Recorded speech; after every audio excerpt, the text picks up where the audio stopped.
राजधानी रे delivery boy को गोड़ाई गोड़ाई हाणिले दुर्बृत्त खंडगिरी थानांचल जागमरा गंडमुंडा रास्ता रे डेलीभरी बॉय उपरे मरणांतक एवं संघबद्ध आक्रमण होइतिबार खबर सामना को आसुछि। डेलीभरी सारी स्टोर को फेरुथिबा बेले तांको आक्रमण करथिले दुर्बृत्त। खंडा चोटरे तांको देहर विभिन्न स्थान रे गुरुतर आघात लागिछि। लुट उद्देश्य रे आक्रमण होइतिबा आहत युवक अभियोग आनिछन्ते। आक्रमण परे दुर्बृत्त माने तांको मोबाइल फोन एवं टंका छड़ाई नेथिबा अभियोग मध्य आनिछन्ति आहत डेलीभरी बॉय जनक। गुरुतर अवस्था तांको कैपिटल हॉस्पिटल में भर्ती करा जायछि। घटना को नहीं खंडगिरी थाना पुलिस तदंत आरंभ करिछि। ए संपर्क में अधिक सूचना देवाई चीफ रिपोर्टर नीरज पट्टनायक आम सहित रोचंती। नीरज, जहाँ युवक जनक कहउछंती जे किछि शत्रुता नथिला, लुटपाट उद्देश्य रे संघबद्ध आक्रमण तांको करा जायछि, किंतु केउ समय रे करा जायछि राजधानीर राजरास्ता रे एभଳି एक घटना पुणी सामना को आसीछि। आईन व्यवस्था उपरे गोटे बड़ प्रश्न पुणी सृष्टि करूछि।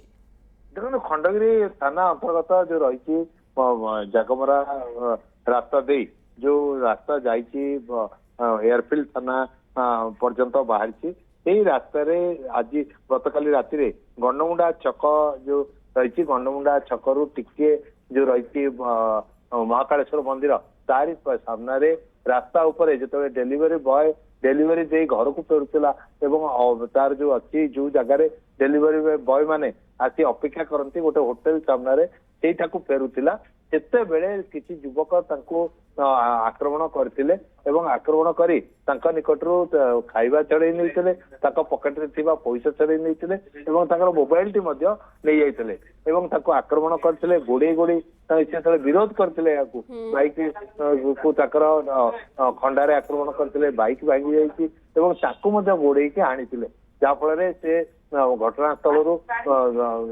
फसी जावाक चेष्टा करथिले किंतु तांकर देहरे क्षत चिन्ह रही से किछ समय पर जाई खंडगिरी थाना रे जतले अभियोग करथिले अभियोग को आधार करी खंडगिरी थाना पुलिस से अंचल सीसीटीवी एवं केउ माने सेपटे जाइथिले से समय रे केउ माने एते संपुक्ति रही कारण समस्ते हेलमेट पिंधिथिले बोली जहाँ युवक जनक कहउछन्ति। गतकाली केउ समय रे घटना घटिला, राति केतेटा बाजी थिला एवं केते जण युवक आसीथिले, केते जण आसिथिले, केउआडू आसिले, केउआडे गले, सीसीटीवी किछि हस्तगत होइछि कि पुलिस रो ये गोटे सांघातिक जिनिस नीरज।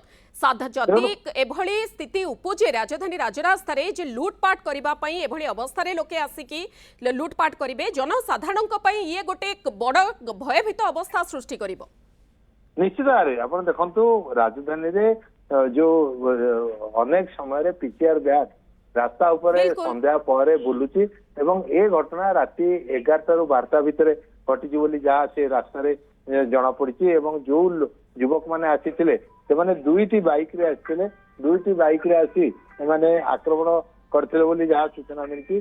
तेणु दुर्बृत्त माने किए आक्रमणकारी एवं तांकू धरिया पई जो आखपाखर सीसीटीवी बर्तमान तदंत करुची खंडगिरी थानार स्वतंत्र टीम गठन कराई दुईटी से एयरफील्ड थाना अंचल लगी सीसीटीवी को जांच कर गोटे टीम जागमरा ठारू जो रही गंडमुंडा से पर्यंत लगी सीसीटीवी को जांच करुची। तेणु जांच पर जदि का संदेह रोचे जो बाइक सेपटे यातायात करती से बाइक गुड़िकर नंबर ट्रेस करा एवं वर्तमान सुधा जो मोबाइल टे से छड़े नहीं से मोबाइल को जगह रही पुलिस तो घटना रे तदंत जारी रखी। तेज केते शीघ्र दुर्बृत्तों पाखे पहुंची पारुछि पुलिस ता उपरे रहिब नजर, कारण युवक जनक कहिसंती किछि भी शत्रुता काहा संगे नथिला। तेणु एभଳି एक घटना बड़ प्रश्नवाची सृष्टि करुछि पुलिस व्यवस्था उपरे, पुलिस रो पेट्रोलिंग उपरे।